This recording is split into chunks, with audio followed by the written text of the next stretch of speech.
Grüß euch miteinander, liebe Zuschauerinnen und Zuschauer, liebe Zuhörerinnen und Zuhörer auf Spotify. Willkommen zum «Zusammen im Zentrum», wie immer aus dem Futterhaus hier in Bern.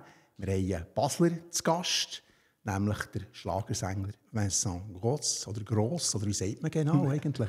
Vincent Gross, tatsächlich. Spricht man es Deutsch aus und Gross wie klein. Einfach so. Aber ein klassischer Basler. Ja, man hört es wahrscheinlich. Ja. Und ihr seid ja eigentlich im Moment der erfolgreichste Schweizer Schlagersänger in Europa. Also, lange hat ja die Schweiz, klar, wir haben bei den Frauen haben wir die Francine Jordi, wir haben Beatrice Segli, so, aber bei den Männern, da sind wir Ende so ein bisschen, ja, fernster Liefen. Und ihr macht jetzt Musik, vor allem auch in Deutschland, in mehreren Ländern und neuerdings auch in England. Also, dass ein deutscher Song in England zum Zug kommt, das ist absolut ausserordentlich.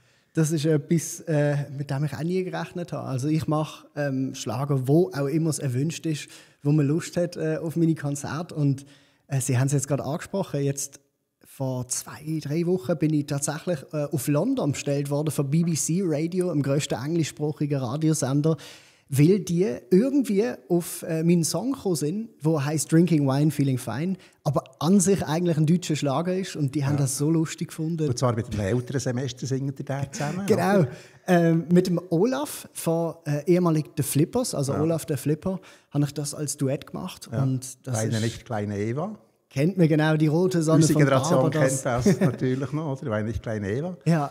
Aber «Drinking Wine, Feeling Fine», also der hat ja immer der Alkohol in euren Texten. Also man muss sich besinnen, Titel wie «Uso» oder nicht «Campari Soda» ist von jemand anderem. Hat eine andere gemacht. «Aperol Spritz» haben wir noch im Sortiment und so.